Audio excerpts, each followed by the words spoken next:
millainen se pahimmillaan se voikin sitten olla se vaikutus.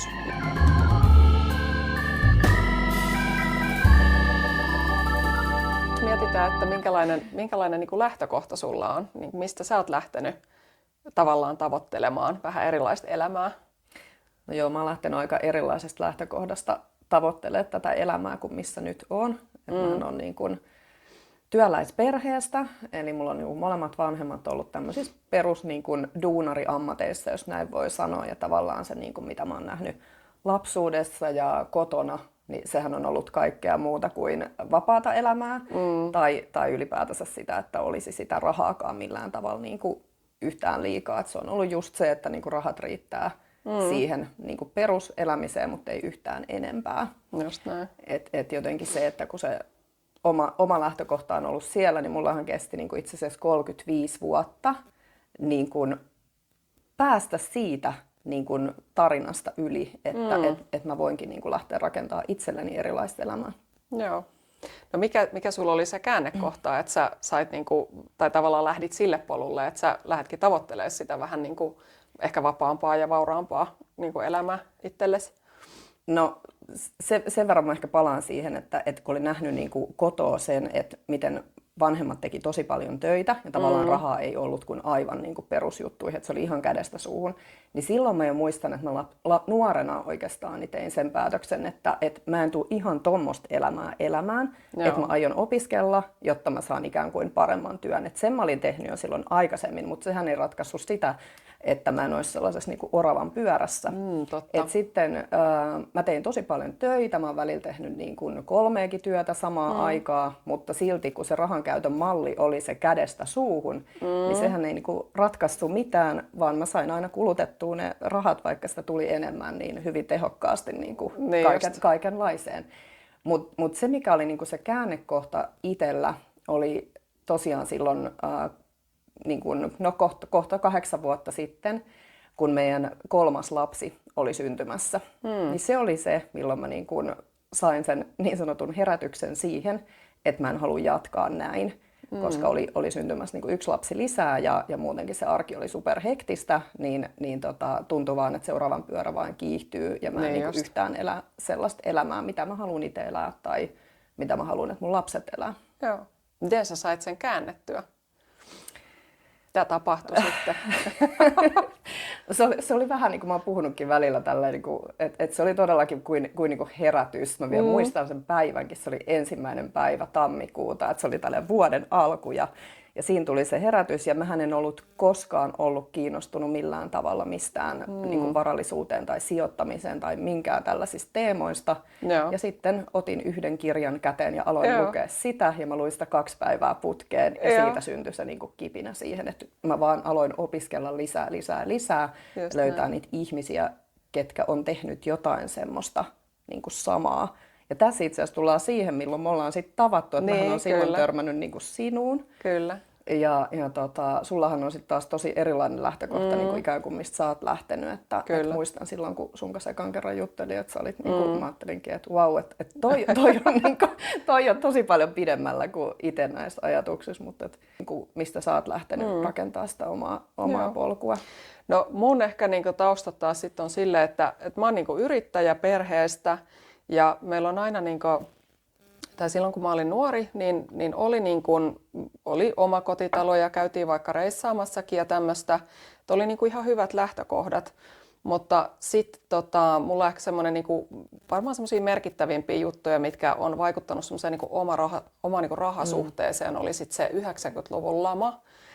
Eli ja varmaan semmoinen teema, mikä montaa koskettaa, niin se oli sitten sellainen, että se niin kuin vaikutti siihen meidän niin kuin perheen talouteen tosi voimakkaasti, että meillä niin kuin isän silloinen yritys meni konkurssiin, niin kuin monien yritykset silloin meni, ja siinä rytäkässä meni niin kuin tosi monta muutakin juttua, että siinä meni sitten oma kotitalo ja siinä meni vähän niin kuin vanhempien liittokin ja muutettiin toiselle paikkakunnalle, että siitä sen mä huomasin, että se vaikutti niin kuin mun rahasuhteeseen vähän niin kuin sillä tavalla, että ei uskaltanut niin kuin enää laskea tai niin kuin pistää 1 kortin varaan asioita. Sen takia mä lähdinkin Tai että on niin kuin nuoresta saakka tehnyt montaa juttua ja vähän niin kuin useampaa duunia, että koittanut niin kuin rakentaa sitä omaa taloutta niin kuin useamman kivijalan varaan, koska näki sen, että sit jos vähän niin kuin munat on yhdessä korissa tai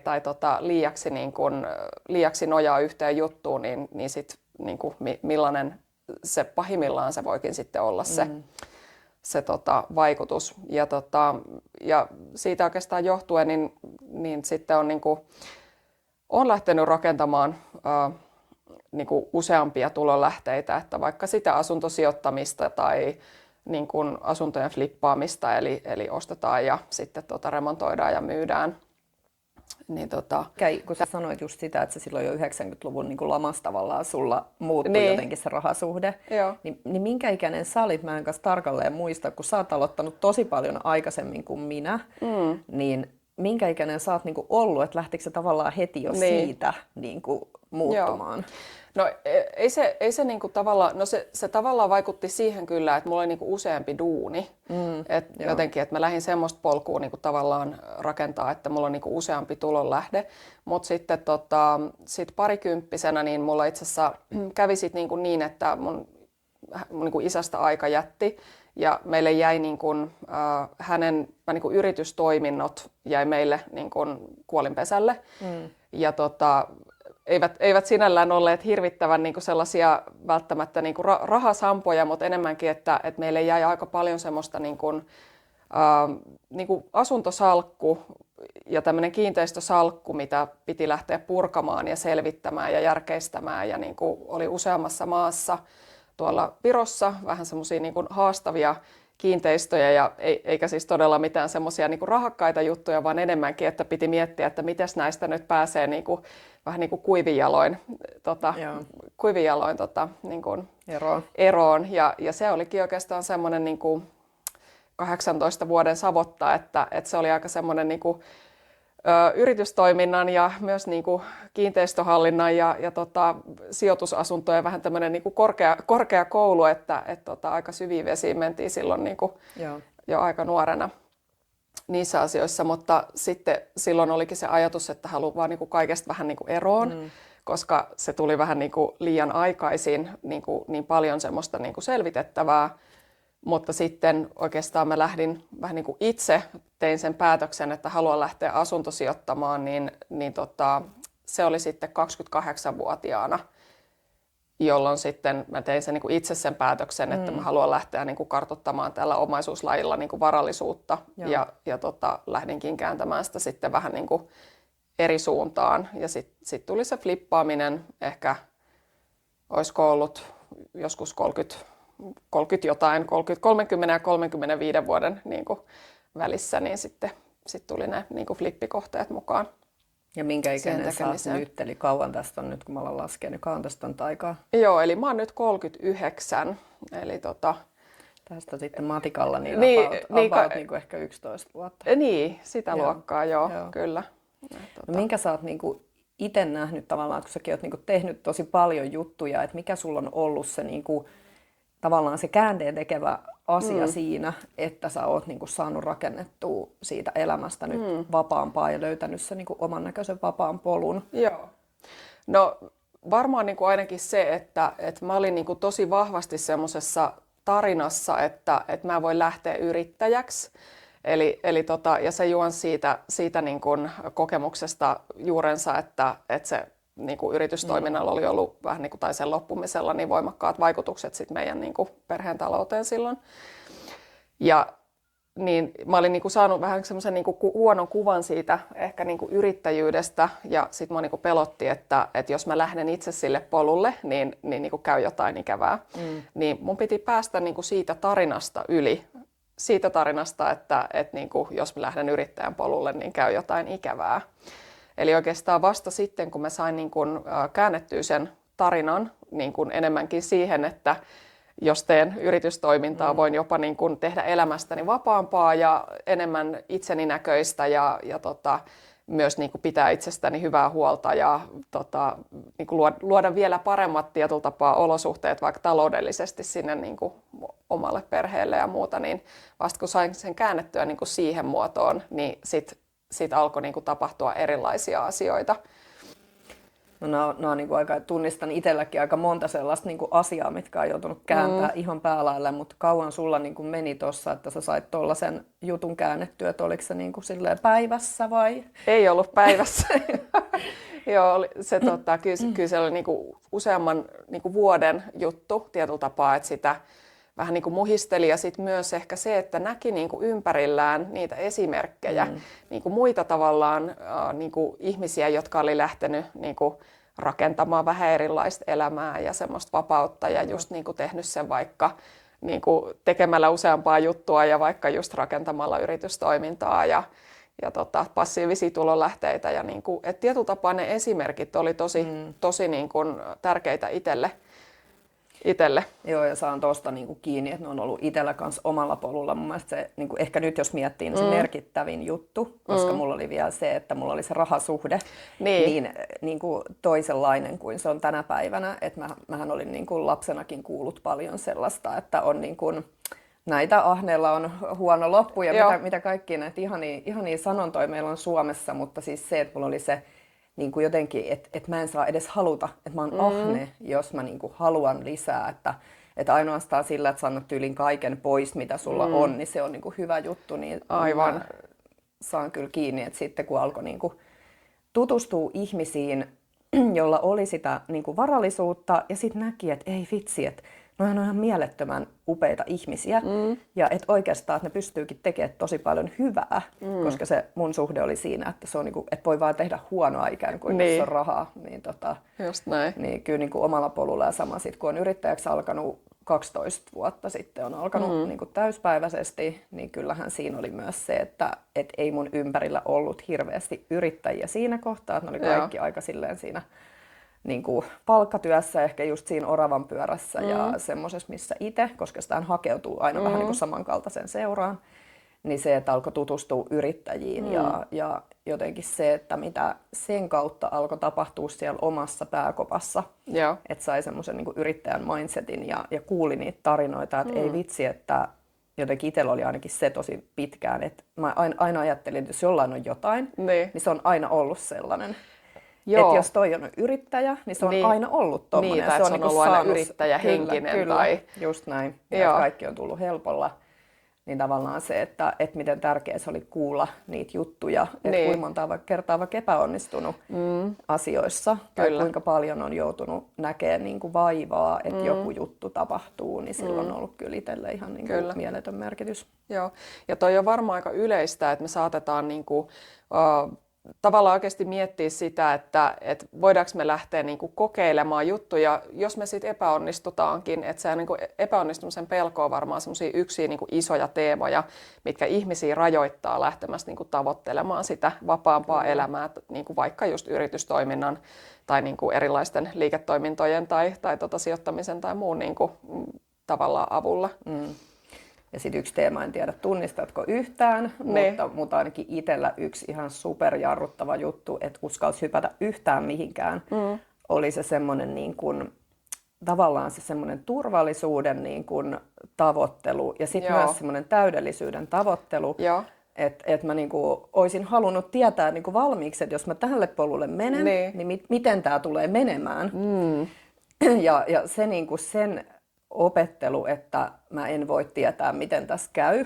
Kyllä. Niin se oli kyllä niinku itsellä ainakin sellainen niinku tosi pitkään jarruttava teema, että oli ollut semmoisia haaveita ja kaikkia unelmia jo aikaisemmin. Ja koskaan ei uskaltanut tarttua niihin, koska ei ollut varma, että onko tämä nyt se polku vai ei. Niin, kyllä.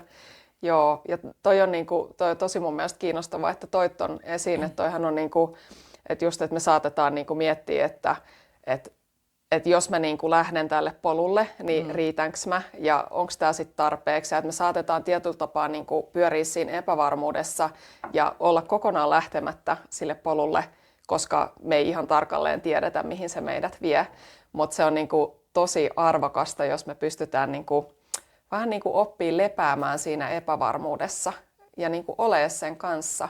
Koska eihän me mehän niinku todella voida tietää siis niinku tästä hetkestäkään eteenpäin yhtään niinku pystytä oikeasti kontrolloida sitä, mitä niinku meidän ympärillä tapahtuu. Niin se on ihan sama niinku senkin kanssa, että jos me lähdetään vähän niin kuin kokeilemaan jotain uutta tai rakentaa vähän erilaista elämää, niin se epävarmuuden kanssa oleminen ja lepääminen on se jollain tapaa se juttu. Just näin. Ja sitten ainakin itsellä vielä se, että tuohon, kun oli se oma epävarmuus ja se, että uskallanko hypätä vai en, niin se pahin juttu, mitä oli sit, mitä mä ainakin itse menin tekemään, niin mä menin kysymään sen mun silloisen niin kun, ympäristön ihmisiltä, että hei, miltä tämä niinku kuulostaisi sun mielestä, että jos mä perustaisin vaikka tällaisen yrityksen tai että mä alkaisin sijoittaa asuntoihin. No mitäs ne oli mieltä? No ne oli se. Ei ehkä tarvitse edes kertoa, mutta kerron nyt. Niin siis sieltähän tuli niinku ihan laidasta laitaan niinku ne kaikki tavallaan, niinku ne ihan kuin vahvisti mulle ne kaikki samat pelot, mutta niinku 10-kertaisena. Aivan. Että no jos sä lähdet niinku yrittäjäksi, niin sulla jää 4 lasta ilman ruokaa. Mä sain kuulla tällaisia. Aika kiva. Ja asuntosijoittajana niin ainahan käy niin, että se kämppä tuhotaan niin kuin ikään kuin saman tien. Nämä oli niin kuin tämän tyyppisiä nämä kaikki kannustuslauseet, mitä mä sain. Niin sit jotenkin kun aikani kuuntelin niitä, niin se oivallus siitä, että nyt mun täytyy niin kuin etsiä ne ihmiset, ketkä on jo niin kuin mennyt sitä polkua, mitä mä haluan mennä. Ja lähteä kysyä niiltä. Ja se oli se niin kuin itsellä se niin kuin game changer siihen, että mä sain oikeasti muutettua sen, että mä uskalsin ottaa jonkunlaisen askeleen edes eteenpäin. Just näin. Eli sillä viiteryhmällä ja ympäristöllä on niin kuin ihan hirveä vaikutus. Lähdetkö ponnistamaan siihen, että etsitkin niitä ihmisiä ympärillesi, jotka oikeasti niin kuin vie sua eteenpäin ja niin kuin just tää. Ja kehittää sun ajattelua.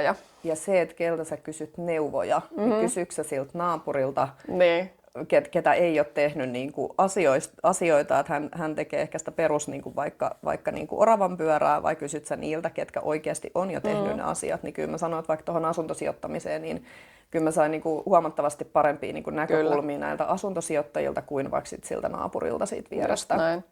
Ja useinhan se, niin kuin, se hassu juttu tässä vielä on, että ne ihmiset, jotka niin kuin kaikista eniten meitä koittaa vetää alaspäin niistä jutuista, mihin me lähdetään ponnistaa, niin on yleensä niitä ihmisiä, jotka ei ole menossa siellä omassa elämässään niin kuin mitään tavoitteita kohti.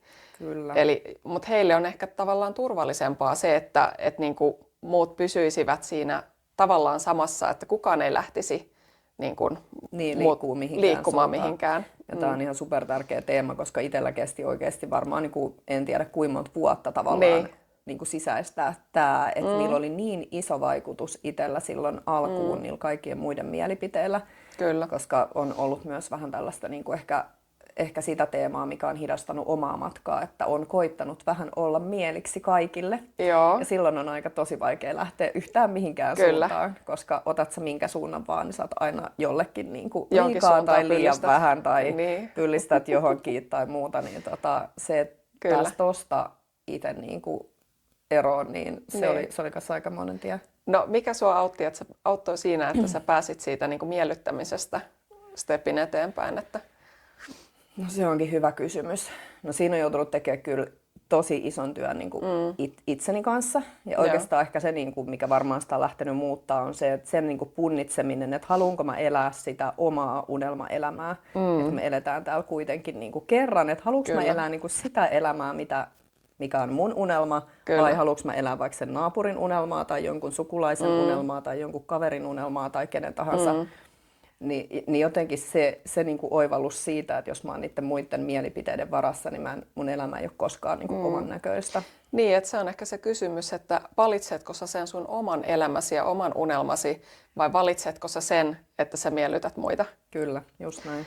Miten se on sulla vaikuttanut sitten tavallaan tämä perhe siihen niin kuin sun rahasuhteeseen ja siihen, että miten sä niin kuin, oot rakentanut juttuja? No, mä sanoisin kyllä sen, että mulla se niin kuin perhe ja erityisesti siis lapset on se syy, että miksi mä oon ylipäätänsä niin kuin kääntänyt tavallaan koko kelkan toiseen suuntaan. Että et ehkä en tiedä, mutta näin ajattelen, että jos ei olisi niitä lapsia, niin mä näkisin, että mä saattaisin juosta siellä oravan pyörässä niin kuin edelleen ja vain kiihdyttäisin niin kuin sitä vauhtia. Just näin. Et jotenkin se niin kuin lapset ja niin kuin erityisesti siinä kohtaa, kun meillä on niin kuin nämä pienemmät lapset syntyi, niin siinä tuli se herätys, että mä en halua näyttää niin kuin lapsille tällaista mallia. Joo. Ja ylipäätänsä sit se tietysti, että kun on niin kuin iso perhe, niin ei ole yksinkertaisesti aikaa siis juosta siellä oravan pyörässä enää sellaista tahtia, että mun piti vähän niin kuin löytää joku ratkaisu, että miten mä vapautan sieltä mun päivistä aikaa siihen, että mä ehdin ylipäätänsä hoitaa ne lapset ja niin kuin kaikki siihen niin kuin kotiin liittyvät asiat. Just näin. Ja mulla sitten taas ehkä niinku oli se, että se mistä mä lähdin oli, niinku, että yhden hengen talous ja sitten mä hyppäsin niinku uusperheeseen, missä olikin nyt yhtäkkiä tavallaan 3 lasta. Eli mä hyppäsin niinku yhden hengen taloudesta sitten niinku 5 hengen talouteen ja sit pitikin luoda ihan niinku erilainen tapa tietyllä tapaa niinku rakentaa sitä vapautta ja niin kuin vaikka vaurautta ja passiivisia tulonlähteitä, koska se, niin kuin, niin kuin yksinkertaisesti talouden luvut muuttu tosi paljon niin kuin lyhyessä ajassa. Että Joo, tähän just meinasin niin kuin kanssa sanoa, että kyllähän se, että jos perheessä on ylipäätänsä lapsia, niin siellä muuttuu ne talouden luvut niin kuin tosi radikaalisti. Ja sitten vielä, jos siellä on niin kuin enemmän lapsia ja lapset kun kasvaa, no tietysti pienin lapsilla on niin kuin tietynlaiset isot menot, mutta sitten vielä kun lapset kasvaa, niin ei se niin kuin ainakaan lopu se rahan meno. Että kyllä sitä joutui niin kuin, että se oli kyllä itsellä jo se isoin herätys, koska alkuun tavallaan kun vaan yritti samalla systeemillä vetää sen perhe niin kuin talouden, niin sittenhän se tarkoitti sitä, että olisi vaan pitänyt koko ajan tehdä enemmän. Ja silloinhan se aika ei riitä, ja tämä sitten niinku ei korreloi yhtään siihen, että saisi hoidettua ne lapsetkin sillä tavalla, kun haluaa ja olla heidän kanssaan. Niin kyllä se oli se iso muutos, että on niinku, oikeastaan tuli vähän sellainen pakkotilanne, että nyt mun on pakko keksiä jotakin muuta tai lähteä tekemään asioita toisin. Kyllä, että se palapeli pitää niinku rakentaa vähän eri tavalla, ja sitten tietyllä tapaa itse ainakin koin, että pitää olla ihan oikeasti niinku ollut niinku semmoinen strategia siihen, että miten mä tämän niinku vapauden täällä rakennan. Et se, että halusin sitä, ei niinku riittänyt. Joo, se ei riitä ja se on niinku kyllä just noin, että se pitää nimenomaan, siitä olla niinku tosi iso se, niinku se päätös, että mä haluan muuttaa tämän ja sitten valmis lähteä sitä rakentaa, koska se yhtälö, että on niinku se oravan pyörä siinä, sitten on ne lapset, niin siinähän ei niin sanotusti ole sellaista hyvää niin kuin ylimääräistä aikaa lähteä, tai ei ole niin kuin oikea hetki oikeastaan koskaan.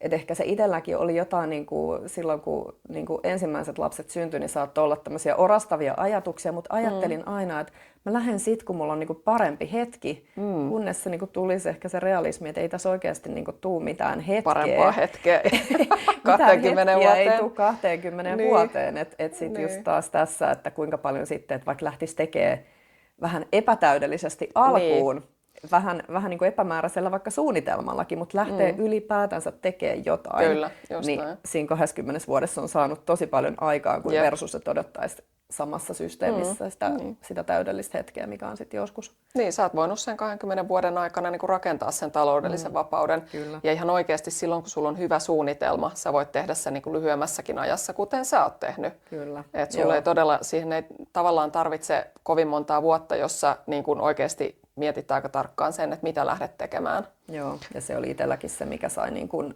jotenkin innostua siitä vielä enemmän ja lähteä sitä polkua viemään vielä enemmän, että kun näki, mitä sai jo vuodessa aikaan, kuin niin kuin alkoi tekemään oikeita asioita, niin pystyi tavallaan jo siinä kohtaa kääntää koko sen niin kuin laivan toiseen suuntaan.